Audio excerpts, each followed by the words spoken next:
बहुत बहुत धन्यवाद संचालक महोदय, आदरणीय सुंदरलाल जी, सुगरलाल विधानसभा अध्यक्ष हैं, आपका बहुत धन्यवाद। हुसैनगंज विधानसभा के इस बूथ और सेक्टर प्रभारी लोगों की इस बैठक में आए हुए मंच पर बैठे तमाम सम्मानित लोगों, सबसे पहले इस देश में समता और न्याय की मशाल जलाने वाले बाबा साहब डॉक्टर भीमराव अंबेडकर, समता, संपन्नता और सह अस्तित्व की समाजवादी मशाल जलाने वाले डॉक्टर राम मनोहर लोहिया की और तमाम उन महानायकों की साझा विरासत को याद करते हैं, जिसकी वजह से हमें ये मौका मिला कि हम आज आपके सामने इस सम्मान और आत्मविश्वास के साथ खड़े हैं और इस देश को, इस दुनिया को रहने लायक बनाने के लिए जितने भी लोगों ने कुर्बानी दी, उन सभी शहीदों को याद करते हैं। और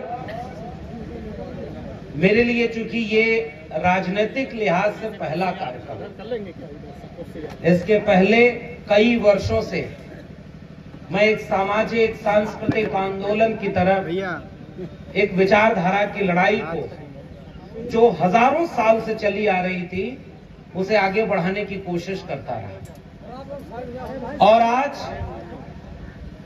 पहली बार एक खुलकर के राजनीतिक कार्यक्रम में आया हूं और इस कार्यक्रम में लाने का श्रेय आदरणीय प्रदेश अध्यक्ष नरेश उत्तम पटेल जी का है।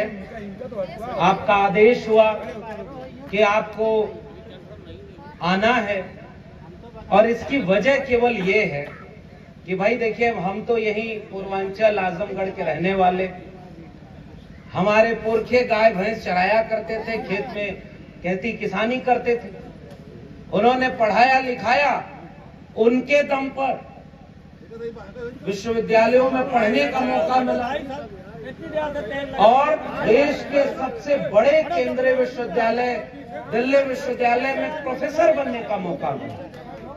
तो इस पूरी यात्रा में हमने ये बात कबूल की कि अगर इस मुल्क में भारत का संविधान और मंडल कमीशन न होता तो मैं आजमगढ़ के किसी गांव में गाय भैंस चरा रहा होता, दिल्ली यूनिवर्सिटी का प्रोफेसर नहीं बन पाता। ये बात कहना बहुत जरूरी है। तो हम तो प्रोफेसर बन गए, पढ़ाई कर रहे थे और वैचारिक काम कर रहे थे, लेकिन कुछ लोगों को हमारा बोलना बर्दाश्त नहीं हुआ। वो चाहते हैं कि कोई बोले तो उनके मुताबिक बोले, उनकी विचारधारा की जय जयकार करे, उनकी तारीफ करे और उनकी शरण में चला जाए।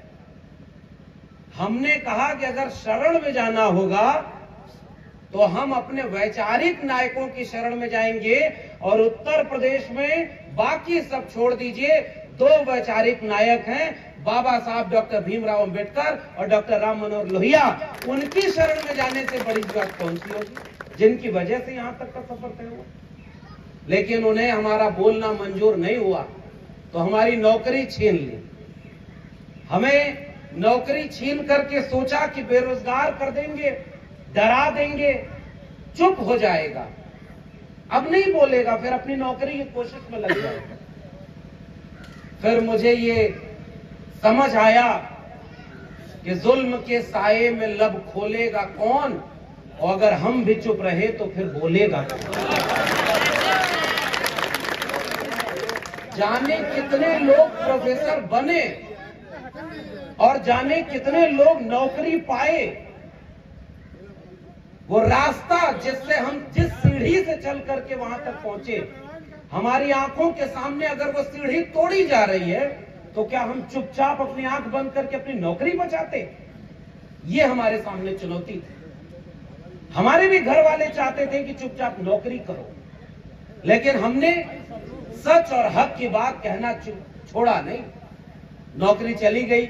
अभी मुझे कुछ लोग मिले, संयुक्त सामाजिक एकता मंच फतेहपुर, इन्होंने लिख के दिया है कि 15 दिसंबर 2023 को मेरी नौकरी से निकाले जाने का फरमान आया 6 दिसंबर, जिस दिन बाबा साहब डॉक्टर भीमराव अंबेडकर का परिनिर्वाण दिवस है।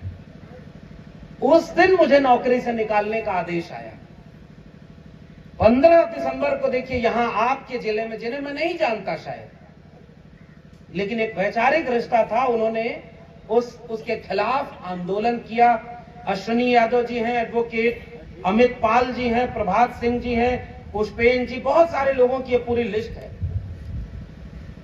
ऐसे पूरे देश में आंदोलन हुआ, ऐसा कभी नहीं हुआ था इसके पहले।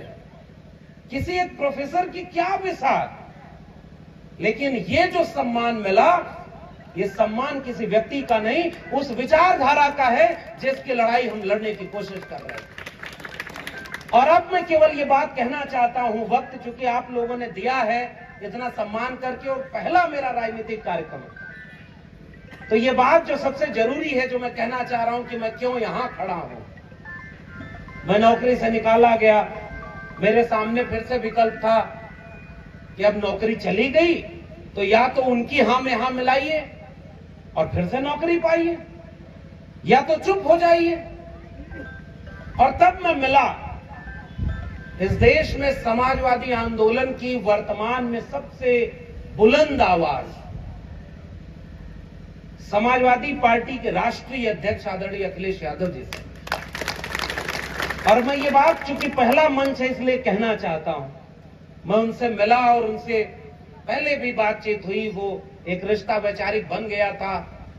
तो वैचारिक रिश्ते पर वैचारिक काम भी हो रहा था। इसके पहले जब हमने कहा कि भाई, जब देश ही नहीं बचेगा, संविधान ही नहीं बचेगा, तो नौकरी कितना बचेगी, मेरा घर कितना देर तक बचेगा, मैं मदद करना चाहता हूं इस वैचारिक आंदोलन का।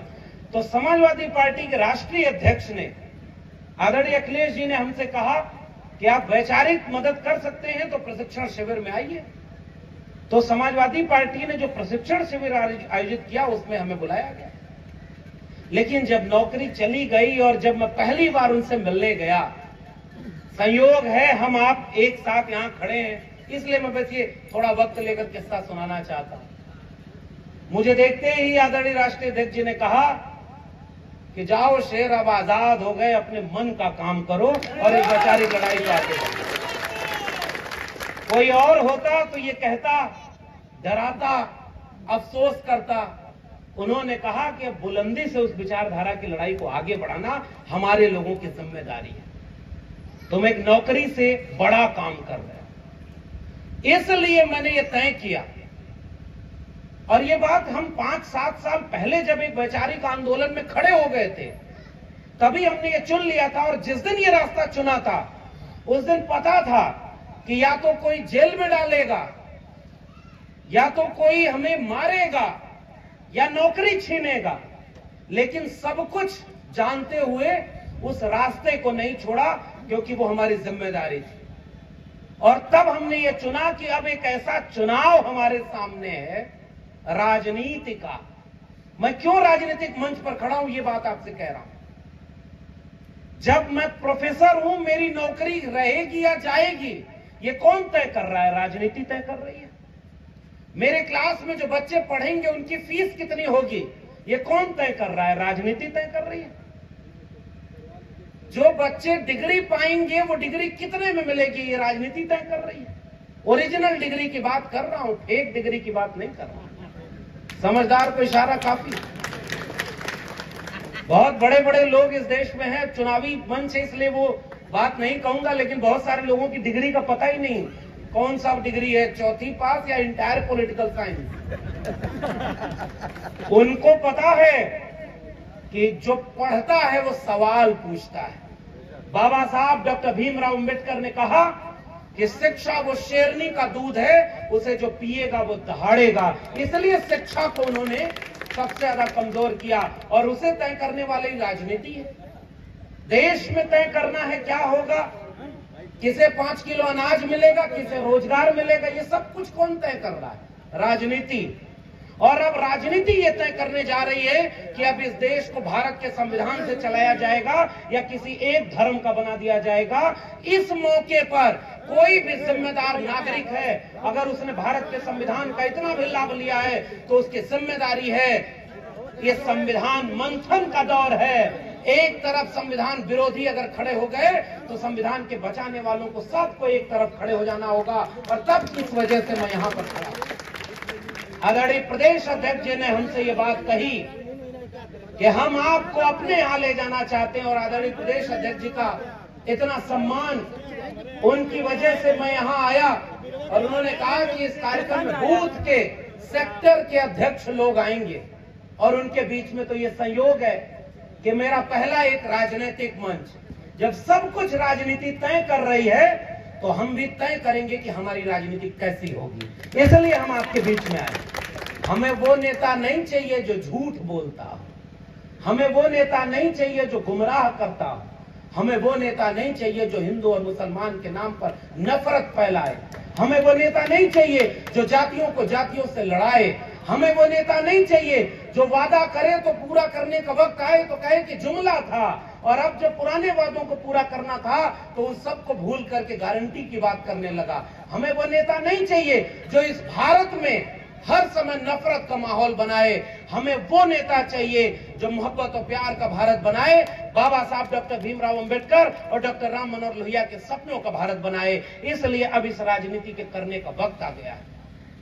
और तमाम लोग मंच पर बैठे हुए, एक पार्टी है, एक संगठन है, उस संगठन में दशकों जिन लोगों ने खून पसीना बहाया होगा, मेहनत की, पार्टी और विचारधारा को मजबूत किया, संघर्ष किया, वे सारे लोग यहां मंच पर बैठे हैं। अगर इतने बड़े लोगों ने ये सम्मान दिया कि भाई हम नहीं बोल रहे, हम आपको सुनना चाहते हैं, तो मैं सबसे पहले उन सारे लोगों को धन्यवाद देता हूं कि ये आपका सम्मान हमारी हिम्मत है। और जो बात कहनी है वो केवल ये बात कहनी है साथियों। अब मैं जब यहां आ रहा था तो मैंने भी इतिहास खंगाला कि ये जो जमीन है ये गणेश शंकर विद्यार्थी की जमीन, तमाम स्वतंत्रता संग्राम सेनानियों की जमीन है। और गणेश शंकर विद्यार्थी इतने बड़े पत्रकार, उनका एक ही किस्सा सुनाऊंगा। फतेहपुर के लोगों इस किस्से से समझने का जरूरत है। जब वो बहुत बड़े पत्रकार थे, एक बहुत बड़ा मीडिया हाउस चलाते थे, उनका एक पत्रकार मध्य प्रदेश के एक मुख्यमंत्री का रिपोर्ट कवर करा करता था। तो एक दिन मुख्यमंत्री उनसे कार्यक्रम में मिले और उन्होंने कहा कि गणेश शंकर विद्यार्थी जी, आपका फला पत्रकार बहुत अच्छा काम करता है। शाम को लौट के आए और अपने पत्रकार को नौकरी से निकाल दिया। उन्होंने कहा कि सत्ता में बैठा नेता अगर किसी पत्रकार की तारीफ कर दे तो इसका मतलब पत्रकार अपनी पत्रकारिता नहीं, चापलूसी कर रहा है। आज हमारे देश का आलम यह हो गया है कि सारे पत्रकार दरी बिछा दिए। आप आम काट कर खाते हैं कि चूस कर खाते हैं? आप जेब में पर्स रखते हैं कि नहीं रखते? आप सोते क्यों नहीं? आप थकते क्यों नहीं? एक पत्रकार की हिम्मत नहीं हुई कि आपने कहा था 2 करोड़ रोजगार हर नौजवान को देंगे, आप नौकरी क्यों नहीं देते हैं? एक भी पत्रकार की यह हिम्मत नहीं हुई कि वो पूछे कि 15 लाख रुपया हर अकाउंट में आने की बात आपने कही थी, पैसवा काहे नहीं आया? एक पत्रकार की हिम्मत ये नहीं हुई कि आपने कहा था 100 स्मार्ट सिटी बनाएंगे, 100 स्मार्ट गांव बनाएंगे, कहां है एड्रेस दे दीजिए, हम भी घूमने जाना चाहते हैं। एक पत्रकार की हिम्मत ये नहीं हुई कि बुलेट ट्रेन कहां से कहां चलाई है, ये जरा बता दीजिए। एक पत्रकार की हिम्मत ये सवाल पूछने की नहीं हुई कि आपने कहा था 2022 तक किसानों की आय दुगनी कर देंगे, आपने कहां किसानों की आय दुगनी कर दी? जो लखनऊ के इधर का पूरा इलाका है, वहां के किसान इतने बदहाल हैं कि वो तो आंदोलन भी नहीं कर पाते। साहब, हमसे बेहतर आप जानते हो। जो आंदोलन करने की ताकत रखने वाले किसान हैं, उनके ऊपर गोली चलाई गई, आंसू गैस के गोले चलाए गए, कील लगाई गई। इसलिए ये वक्त बहुत कठिन है। आप बूथ और सेक्टर के जिम्मेदार लोग हैं। हमने अगर ये तय किया कि समाजवाद और अंबेडकरवाद की विचारधारा की लड़ाई को अब खुलकर साथ देने का वक्त आ गया है। अब ये लाग लपेट का कोई मतलब नहीं है। लड़ाई खींच कर लकीर होनी चाहिए। जितने संविधान के विरोधी लोग हैं वो जब एक तरफ हैं तो संविधान के बचाने वालों को अब लकीर खींचकर एक तरफ हो जाना चाहिए। और आपसे दो चार बातें ही कहने आया हूं। हमारा समाज जाति प्रधान है। ये ऐसा जाति प्रधान समाज है कि जब एक व्यक्ति गुजरात का मुख्यमंत्री था तो उसने अपनी जाति नहीं बताई थी। प्रधानमंत्री बनने आया तो कहा मैं ओबीसी मां का बेटा हूं। याद है आपको? ओबीसी बोला था ना। उसके बाद जब 2019 का चुनाव आया तो उन्होंने कहा कि मैं अति पिछड़ी मां का बेटा हूं। याद है? जाति क्या होती है देखिए। और 2023-24 में जब समाजवादी और अंबेडकरवादी लोगों ने कहा कि जिसकी जितनी संख्या भारी उसकी उतनी हिस्सेदारी, जाति जनगणना कराओ, तो उन्होंने कहा अरे भाई जाति तो होती ही नहीं, केवल गरीब और अमीर ही दो जाति होती। पकड़ रहे हैं आप लोग? इस देश को धोखा दिया जा रहा है। जाति जनगणना की मांग करने वाले उन समाजवादी और अंबेडकरवादी लोगों को समर्थन देने की क्यों जरूरत है, मैं बहुत आसान भाषा में थोड़ा सा आपको समझा देना चाहता हूं। तमाम लोग यहां पर आंदोलनों से निकले लोग हैं। आपको जब पता है कि आपके समाज में जातियां हैं तो जाति के नाम पर झगड़ा भी है। कुछ लोगों के पास ज्यादा है और कुछ बहुत सारे लोगों के पास बहुत कम है। मैं एक आंकड़ा बताऊं, उसे आप आसान भाषा में गांव तक पहुंचाइएगा। गांव के लोगों, जिम्मेदारी हमसे ज्यादा आपकी है। आंकड़ा ये कहता है कि ऑक्सफैम की रिपोर्ट 2023 में आई, देश के 1% लोगों के पास 43% संपत्ति का कब्जा है और 3% संपत्ति पर 50% लोग गुजारा कर रहे हैं। अब इसे आसान कर दें, मान लीजिए 100 रोटी है और 100 लोग खाने वाले हैं। एक आदमी है जो 40 रोटी अकेले खा रहा है। क्या यह जानना जरूरी नहीं है कि वो एक आदमी कौन है? 3 रोटी पर 50 आदमी गुजारा कर रहे हैं और कुल आंकड़ा बढ़ा देंगे तो 10 रोटी पर 90 लोग पेट भरने को मजबूर हैं और 90 रोटी 10 लोगों के पेट में जा रही है। क्या यह जरूरी नहीं है कि 100 रोटी है तो एक एक रोटी 100 लोगों में बंटे? यह है समाजवाद और अंबेडकरवाद का मतलब। समाजवादी आंदोलन का नारा हुआ करता था। आदरणीय प्रदेश अध्यक्ष जी हैं, कई बार हमने इनसे सुना, इनके किस्से, इनके संघर्ष को सुना। अभी बात हो रही थी कि यहां प्रत्याशी घोषित नहीं है, आप प्रत्याशी जिताएंगे, वो कहता है हमको वोट दो, हम बनेंगे वहां। समझ रहे ना इशारा? ये चुनाव प्रत्याशियों का है ही नहीं, ये चुनाव विचारधारा का है और देश के संविधान को बचाने का चुनाव है। आपको चुन करके वोट देना है कि आप किसको वोट दे रहे हैं। मैं आपको बता रहा हूं, 2 लोग आपके सामने खड़े हैं। एक तरफ वो विचारधारा खड़ी है जिसने समाजवाद की लड़ाई इस देश में लड़ी। क्या लड़ाई थी? इस नारे को गांव गांव जाकर लिख दीजिएगा, आसान भाषा में लोगों को समझाइएगा, क्योंकि नई पीढ़ी के नौजवानों को तो पता ही नहीं है कि कितना संघर्ष करके यहां तक का रास्ता तय किया गया था। उनको तो एक नारा रील्स पर आ गया, मेरी झोपड़ी के भाग आज खुल जाएंगे। आपको पता ही नहीं था कि आपकी झोपड़ी के भाग किसने खोला। ये तस्वीरें लगी हुई हैं इस पोस्टर में, देखिएगा। डॉक्टर राम मनोहर लोहिया, बाबा साहब डॉक्टर भीमराव अंबेडकर, वो समाजवाद और अंबेडकरवाद का नारा था, रोटी कपड़ा सस्ती हो और दवा पढ़ाई मुफ्ती हो। उस विचारधारा की लड़ाई हम लड़ने के लिए खुल करके आपके बीच में आए। पढ़ाई, दवाई, कमाई, सिंचाई, इनकी बात करना आपकी झोपड़ी के भाग को खोलेगा। अगर आपके झोपड़ी में दीपक ज्ञान का नहीं जलेगा तो 5 किलो अनाज मुफ्त में लेने वाले को आप मसीहा मानकर बैठोगे। अगर आपकी झोपड़ी में ज्ञान का दीपक और शिक्षा का दीपक नहीं जलेगा तो आप भी ये मान लोगे कि ये पूरा सूरज 2014 के पहले नहीं उगता था। सूरज कब उगना शुरू हुआ? 2014 के बाद। ये पेड़वा के लगे, हमारे भोजपुरी में घर है, भोजपुरी समझ चला लोगन की ना। जे पेड़ लगेले हुई मर गल, एकर फल खाले अगली पीढ़ी। एकर मतलब जो पेड़ लगाया उसकी कुर्बानी अगली पीढ़ी फल खाती है। आज इस देश को बचाना हमारी और आपकी जिम्मेदारी है, वरना अगली पीढ़ी हमें और आपको कोसेगी कि तुम्हारे सामने जब इम्तिहान का वक्त आया था तो तुम अपनी जाति बिरादरी में लड़ रहे थे, तुम अपनी पार्टी और नेता में लड़ रहे थे कि हमारे नेता ने क्या गलती की।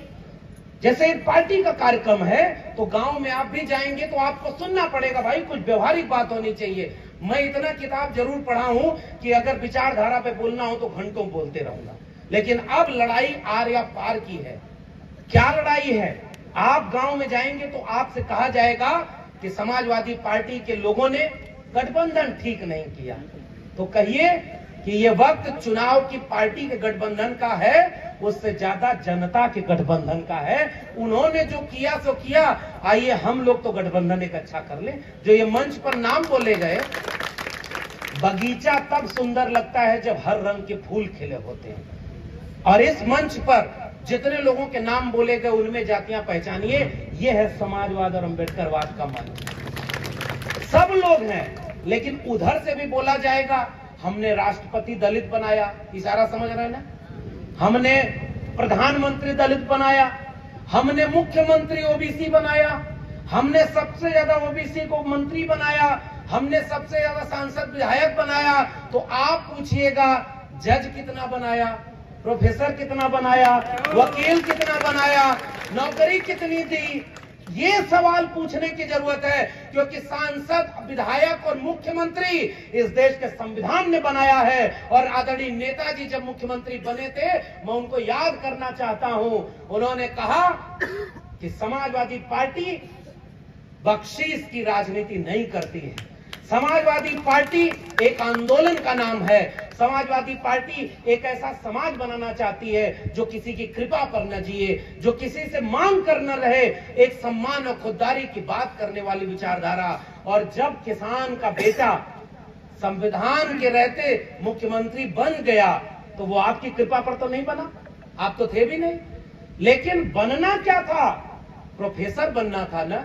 मैं आपको एक आंकड़ा बताऊं, गांव में जाके तनी हो तो लोग पूछिया भैया, असली सवाल तो ही पूछे क्या, देश में 596 वाइस चांसलर, वो क्या आसान भाषा में कहीं, जैसे विश्वविद्यालय का मालिक, एक यूनिवर्सिटी जैसे होती है उसके मालिक को वाइस चांसलर कहते हैं। 596 वाइस चांसलर में केवल 6 वाइस चांसलर शेड्यूल कास्ट के, दलित समाज के, केवल 6 वाइस चांसलर आदिवासी समाज के। आबादी कितनी है? शेड्यूल कास्ट की आबादी तो पता ही नहीं, अभी 17-18% से ज्यादा हो गई। आदिवासी समाज की आबादी 9% के आसपास है। और ओबीसी के लोग तो कहते हैं कि हमके तो पता है ना, हमारे तो गिनती करा ला भैया, हमें तो पता ही नहीं। ओबीसी प्राइम मिनिस्टर, और कम से कम भेड़ की गिनती होती है, बकरी की गिनती होती है, पेड़ की गिनती होती है, आदमी की गिनती नहीं होती। इसलिए जाति जनगणना जरूरी था। गिनती होती तो चोरी पकड़ में आ जाती, हकमारी पकड़ में आ जाती। तो जिसको जितनी रोटी पेट के लिए चाहिए उतनी रोटी उसको मिल जाती, वो रोटी न मिले, इसलिए आपके ऊपर धर्म दिल में होता है। कोई भगवान इंसान को लाते हैं ना, कोई इंसान भगवान को कैसे ला सकता है? इशारा समझ गए कि नहीं? अब राजनीतिक मंच है ना, तो इशारे में बात होनी चाहिए। जो उनको लाए हैं हम उनको लाएंगे, कहां से लाए? वो सबको लाए हैं, वो तुम्हारे पहले भी थे, तुम्हारे बाद भी रहेंगे। तुम उनके नाम पर अपनी दुकान चलाना चाहते हो और चुनाव जीतना चाहते हो, इसलिए बच के रहिएगा। कोई धर्म और मजहब के नाम पर आपको वोट मांगने आएगा और दूसरे मजहब को बताएगा कि वो आपका दुश्मन मजहब है। मजहब दुश्मन कब हो गया साहब? इस मुल्क में तो सब मिलकर रहा करते थे। और आदरणीय बैठी हुई हैं, हम जिन्हें पढ़ा करते थे, आप उनके घर की हैं। अब तो पतंगे भी ये देख के हैरान हो गई कि ये छतें भी हिंदू मुसलमान हो गए। छतें तो एक हुआ करती थी, मिलकर के हमने, मेरे पिताजी के सबसे प्रिय मित्र थे डॉक्टर वसूल हसन, हम उनके घर ईद में सेवैयां खाने जाया करते थे और वो हमारे यहाँ दीपावली में आकर के खाना पूरी खाते थे। अचानक कोई बीच में आया और सेवई और ईद को बांट दिया। आपको बांटा जा रहा है कि नहीं? सच बताइए। कुछ कड़वी बात भी तो करनी जरूरी है। हमारे लोग ही उसमें इस्तेमाल हो रहे हैं। उदाहरण दूं, 69,000 शिक्षक भर्ती आदरणीय अखिलेश यादव जी के समय में शुरू हुई थी। 2018 में सरकार चले, 2018 पहले विज्ञापन आया था, 2018 में शुरू हुई वो। और जब उसमें शिक्षक भर्ती के नाम पर दलितों, पिछड़ों, आपको एक बात कहने आया हूं, क्योंकि जिस मंच पर हम हैं उसका नारा है पीडीए ही हराएगा एनडीए को। कैसे हराएगा इसको यहां से देखिए। पीडीए मतलब पिछड़ा, डी मतलब दलित और ए मतलब अल्पसंख्यक। बाकी जो समाजवादी है वो समाजवादी अगड़े तो अपने आप आपके साथ खड़े हैं। आदरणीय जनेश्वर मिश्र जी, उनको तो नहीं साबित करना पड़ा था कि उनको, जब नेताजी मुलायम सिंह यादव जी मुख्यमंत्री थे उत्तर प्रदेश में, पुराने लोग सब जानते होंगे, पंचायती राज में आरक्षण लागू किया। ओबीसी का आरक्षण जो माननीय रामनरेश यादव जी ने लागू किया था, उसको बढ़ाकर ज्यादा करने का काम आदरणीय मुलायम सिंह यादव जी ने किया। और जब मुलायम सिंह यादव जी ने किया तो उसका विरोध हो रहा था, तो संसद में खड़े होकर आरक्षण का समर्थन करने वाले नेता का नाम है जनेश्वर मिश्र। यह है समाजवाद का मतलब। विचारधारा होती है, जाति तो उसके बाद आती है। जाति तो शादी ब्याह के लिए काम आती है ना, अब तो वो भी टूट रही है। अब तो सब बदल रहा है भाई। एक जमाना हुआ करता था कि खटिया पर नहीं बैठने देंगे। आज तो मैं इशारे में एक बात और कहूंगा, सामंतवाद और जातिवाद से लड़ने वाले जितने लोग थे उनको इस देश में माफिया कहा जाता है। किसी को मार दोगे तुम सामने से, किसी को जेल में मारोगे। ये वापस चाहते हैं कि 1990 के पहले का भारत बन जाए, जिसमें थोड़े से लोग किसी की मौत पर भी जश्न मनाएं और बाकी लोग गुलाम बन के चुपचाप बैठे रहें। बताओ, गांव के लोगों, चुनाव होता था तो वोट डालने के सारे लोग जा पाते थे क्या? आज से 30 साल 40 साल पहले? आप बताइए ना, मैं गलत कह रहा हूं तो? क्या गांव के गांव का बस्ती बस्ती का वोट, गांव वहां वोट देने गए तो एक आदमी लाठी ले खड़ा है तो वोट पड़ गया तो जो घरे। गलत है सही है? उस लाठी को तोड़ने वाले लोगों में से मुलायम सिंह यादव जी का नाम है, जिन्होंने ताकत दी कि आपके वोट की कीमत जो बाबा साहब डॉक्टर भीमराव अंबेडकर ने दिया था, हजारों साल से तो इस देश में यही हुआ। सड़क पर चलना है तो जातियां देखी गई, विद्यालय में पढ़ने गए बाबा साहब डॉक्टर भीमराव अंबेडकर तो जाति देखकर बाहर निकाला गया कि नहीं निकाला? वो तो कोई मुसलमान ने नहीं किया था ना भाई। अच्छा, जाति किसने बनाई है? इसलिए अब कम से कम जाति के नाम पर लड़ना आप बंद कर दीजिएगा, क्योंकि कुछ लोग आएंगे और आपसे आपकी जाति के नेता को आगे करके कहेंगे कि अब की बार इनकी सरकार। समझ रहे हैं ना? यह धोखा है। कैसा? जंगल में लकड़ी काटने कुल्हाड़ी को लेकर जो व्यक्ति गया, लकड़ियां विरोध करने लगी प्रतीकों और बिंबों में। समझो गांव के लोगों, इसको कथा को गांव का आपको समझाना है कि लकड़ी को कहा कि कुल्हाड़ी का साथ दो, क्योंकि कुल्हाड़ी में जो हत्था लगा है वो तुम्हारे बीच का है। जंगल की लकड़ियों ने कुल्हाड़ी का साथ दे दिया, लकड़ियां कटती चली गई और सब चुपचाप उसकी बर्बादी का तमाशा देख रहे थे।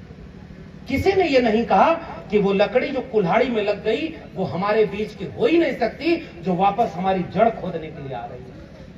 इस देश में जब कहा गया कि भारत का संविधान बदलना है, तो जितने भी पीडीए के लोग हैं अगर उस खेमे में हैं तो उन्होंने कोई आवाज उठाई क्या? अब उदाहरण सुनिए, 69,000 शिक्षक भर्ती का मामला था। केंद्र सरकार द्वारा बनाया हुआ एक आयोग है एनसीबीसी, आसान भाषा में उसको बताऊं, पिछड़ा वर्ग आयोग। उसने कहा कि 4.8% ओबीसी को आरक्षण मिला है। होना कितना चाहिए? 27%। और जब चुनाव आया तो पिछले 2022 का चुनाव आप लोगों ने मेहनत से लड़ाई लड़ी थी, कसर रह गई, आपकी कसर थोड़ी रह गई, और जो जालिम थे वो साजिश में कामयाब हो गए। कामयाब हुए कि नहीं हुए? अभी कुछ लोग यहीं का किस्सा सुना रहे थे कि यहां भी कुछ वो हुआ। साजिश उससे बड़ी होगी। उदाहरण अगर आपको खबर मिली होगी कि चंडीगढ़ में जो चुनाव हुआ था, याद है आपको? चंडीगढ़ में बैलेट पेपर से हुआ था और 36 वोट था। एक आदमी बैठ करके बैलेट पेपर पे वोट रद्द कर दिया।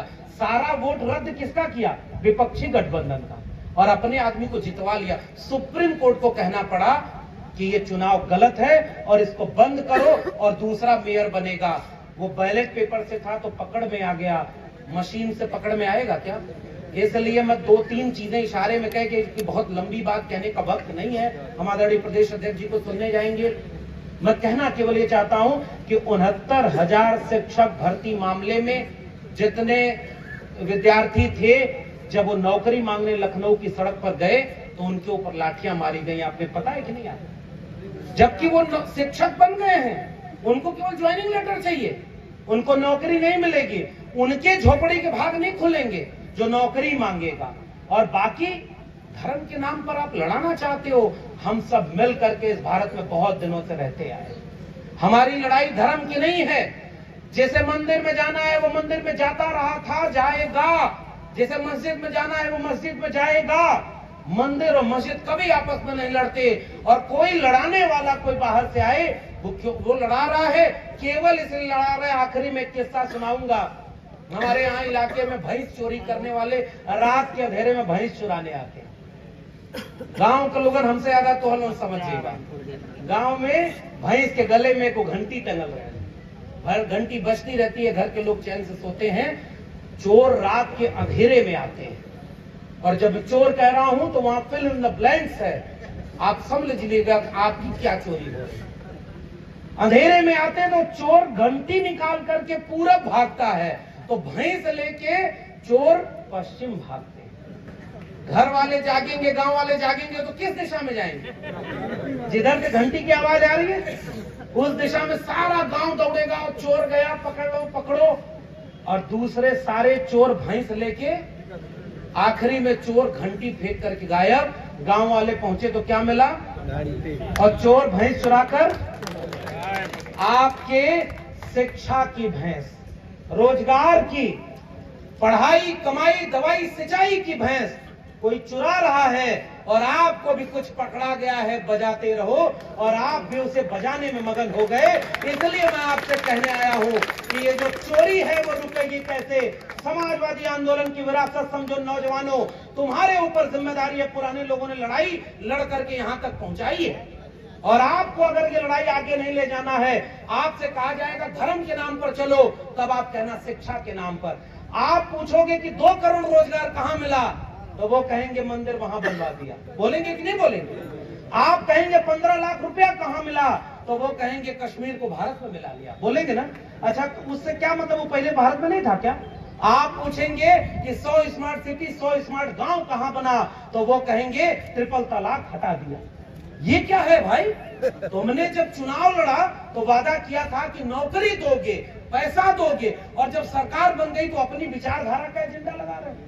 मंदिर लोग अपने गांव में बनवा लेते हैं अपने जेब के पैसा से। भाई, नौकरी देना सरकार की जिम्मेदारी होती है। और नौकरी की बात करके समाजवादी आंदोलन का नारा नौजवानों गांव गांव में गुलजार करने की जरूरत है। मिटे गरीबी और अमीरी, मिटे चाकरी और मजबूरी, 100 से कम न 1000 से ज्यादा, समाजवाद का यही तकाजा।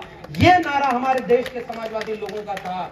जो जमीन को जोते बोए वो जमीन का मालिक होए, राष्ट्रपति का बेटा हो या चपरासी की हो संतान, टाटा बिरला गरीब की बेटी, सबको शिक्षा एक समान, सबको शिक्षा सबको काम, वरना होगी नींद हराम। शिक्षा पर जो खर्चा हो, बजट का 10वां हिस्सा हो, और सबको शिक्षा दे न सके जो, सबको रोजगार दे न सके जो, वो सरकार निकम्मी है। और जो सरकार निकम्मी है वो सरकार, इसलिए आज इस लड़ाई में अगले 50 दिन युद्ध का वक्त है। आदरणीय राष्ट्रीय अध्यक्ष जी ने एक लाइन कहा कि अब 2 खेमा बटा हुआ है, एक तरफ संविधान रक्षक खड़े हैं और एक तरफ संविधान विरोधी खड़े हैं। तो संविधान बचेगा तो हम बचेंगे, मंडल कमीशन बचेगा तो हम बचेंगे। ये सारी चीजें बचाना हमारी जिम्मेदारी है, वरना आने वाली पीढ़ियां हमसे पूछेंगी कि जब सब लूट रहा था तब तुम क्या कर रहे थे।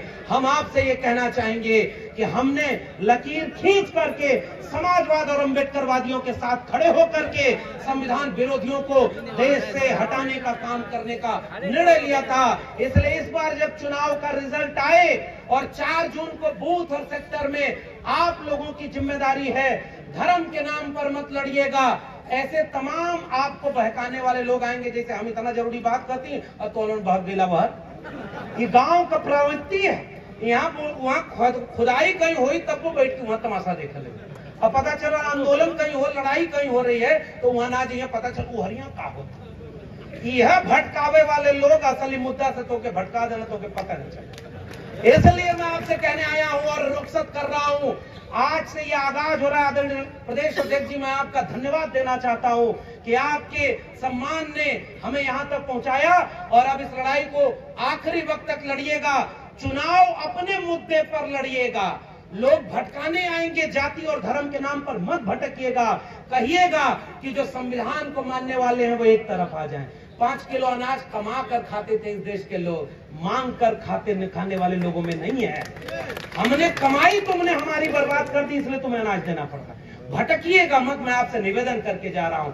अनाज जिसके घर में रोजगार रहे, शिक्षा रहे, सम्मान रहे, वो 5 किलो का 50 किलो अनाज अपने कमा कर खरीद कर खा सकता है। इसलिए तुमने रोजगार छीन लिया और गुलाम बना रहे हो। अगर ये लड़ाई हार गए हम लोग, ये लड़ाई आखिरी लड़ाई है, मैं आखिरी वाक्य बोलने जा रहा हूं। चुनाव नहीं होंगे, ये बात मैं आपसे कह के जा रहा हूं। और अगर चुनाव होंगे जैसे रूस में होता है, पता है रूस जाना लगे ना, पता चल यहाँ से कुल ब्रह्मांड जाना लगा। पड़ोसी देश में क्या होता पता है ना, पड़ोसी देश में विज्ञान पे खोज होती है, हमारे यहाँ गोबर पे खोज होती। अरे भैया गोबर यहाँ पहले से सबके पता रहे कि कुछ चीज है तो माने लगो। एक बात कोई और हमको समझा रहा है, कोई नेता समझा रहा नहीं भाई। ये गांव के लोगों से वैज्ञानिक कौन था, कौन सा खरपतवार खाने और खिलाने के काम आता है और कौन सा जहर है, ये आपसे बेहतर कोई जानता था क्या? कोई बाहर से आके आपको इसके नाम पर भड़का गया। चुनाव होंगे तो रूस के नाम पर होंगे। पता है वहां एक आदमी चुनाव खड़ा होता है ना, तो दूसरा उसके विरोध में कौन खड़ा होगा वो भी वही तय करता है। और वोट जब पड़ता है तो विरोधी को एक वोट नहीं पड़ता है। 92 वोट पड़ा रूस के राष्ट्रपति को, 8 वोट खिलाफ में नहीं पड़ा, रद्द हो गया। 24 का चुनाव आखिरी चुनाव है जो लोकतांत्रिक तरीके से होगा। एक मशीन तो आप बदलवा नहीं पाए, उसी मशीन से हो रहा है ना। विद्यार्थी से चर्चा कर रहे थे जिले इलाही, एक विद्यार्थियों से पूछे कि आपको सबसे कठिन पेपर कौन सा लगता है, तो प्रदेश अध्यक्ष जी को मैंने पिछली बार बताया, एक विद्यार्थी खड़ा होकर बोला बैलेट पेपर। सबसे ज्यादा उसे डर लगता है ना, लेकिन अब उसका वक्त नहीं है। हिफाजत लेकिन उसकी करनी है। हम हो सकता है चुनाव में लगातार अब लोगों के बीच में रहेंगे। आपसे निवेदन कर रहे हैं कि बूथ और सेक्टर के लोगों की जिम्मेदारी वोट डलवाने की है और वोट को बचाए रखने की भी जिम्मेदारी आपकी है। चोरी न हो जाए आपके वोट की। तो जब तक चुनाव का माहौल है, किसी भी तरह की नफरत और झगड़े में मत पड़िएगा, अपने मुद्दे पर रहिएगा। बाकी एक बात कह दें, तमाम पार्टियां हैं, उनका नाम लेना उचित नहीं है। हिसाब इसका बाद में हो जाएगा कि कौन सी पार्टी कौन सा गलती आज से 20 साल पहले की थी। इशारा समझ जाएंगे ना, 20 साल पहले आपने ये गलती की थी इसलिए हम आपको वोट नहीं देंगे, आपके विधायक जी हमारे यहाँ नहीं आए, आपके सांसद जी नहीं आए। अगर देश बचेगा तो बाद में बैठकर हम लोग इसका हिसाब किताब कर लेंगे। ये चुनाव देश बचाने का है, इसलिए पुरानी 10 चीजें हैं, 10 में 5 जगह पर हमारा और आपका झगड़ा हो सकता है, लेकिन 5 जगह पर अगर हम और आप एक हैं तो आइए इन 5 जगह पर एक होकर के जीत लें। बचेंगे तो इन 5 पर बैठकर बतिया लिया जाएगा। सही है कि नहीं? इसलिए एकजुट होने का वक्त है, पहचानने का वक्त है। जो आपके बच्चों का पढ़ाई, कमाई, दवाई, सिंचाई, महंगाई की बात करे, आपका वोट उसको जाना चाहिए। बाकी किसी भी झूठ और किसी भी लूट में सबक सिखाइएगा कि दोबारा इस देश में कोई इतना बड़ा झूठ बोलने वाला और इतना बड़ा लूट करने वाला, चंदा लूटने वाला, आपके बच्चों का भविष्य लूटने वाला कोई ना आए। इसलिए अपने बच्चों के भविष्य के नाम पर वोट दीजिएगा, ताकि आपके बच्चे याद करें कि हाँ, जब लड़ाई का वक्त था तो हमारे लोगों ने सही निर्णय लिया। मैं पूरी समाजवादी पार्टी के विधानसभा के तमाम कर्मठ लोगों को, बूथ और सेक्टर के लोगों को केवल एक निवेदन करके जा रहा हूं, किसी से डरने की जरूरत नहीं है। जो गलत होता है वो डरता है, जो सही होता है वो डरता नहीं है। ये समाजवाद का झंडा बुलंद करके गांव में अब निकलने का वक्त आ गया है। आदरणीय नेताजी कहा करते थे, समाजवादियों, जब वक्त आए इंसाफ और इंसानियत को बचाने का तो किसी से डरना मत, बाहें बाहों में फैला करके जितने लोग हैं एक साथ प्रेम मोहब्बत से अपनी बुलंद आवाज करिएगा। जो नफरत वाले हैं वो हारेंगे और हम और आप मोहब्बत से जीतेंगे। और अपने वोट की हिफाजत जरूर करिएगा बूथ और सेक्टर के लोगों। बाकी ये सब आपस में बातचीत बाद में हम लोग कर लिया करेंगे कि इनकी गलती उनकी गलती नहीं। भाई मरेंगे तो दोनों। ये गांव में अगर गर्मी का समय है ना, आग कबो कबो लग जाले तो खेत देखे ले का कि करे खेते में आग लगेगी कि ना। जब आग लगती है तो धर्म और जाति नहीं देखती, आग सब कुछ जला देती है। इस समय एक आग नफरत की लगाई जा रही है। आओ इस पर अम्बेडकरवाद और समाजवाद का पानी डलाएं और एक मोहब्बत का भारत बनाएं। आप वादा करिए कि ये काम करेंगे कि नहीं। और जो भी प्रत्याशी यहां से घोषित हों, हाथ उठाकर बताइए, उनके नाम पर सारा वोट डलवाएंगे और वोट की हिफाजत करेंगे। ये बात आपको यहाँ वादा करने हैं। और वादा करने वाले आप लोग कम से कम प्रधानमंत्री तो नहीं है कि वादा तोड़ेंगे। आप लोग तो इस देश के नागरिक हैं ना।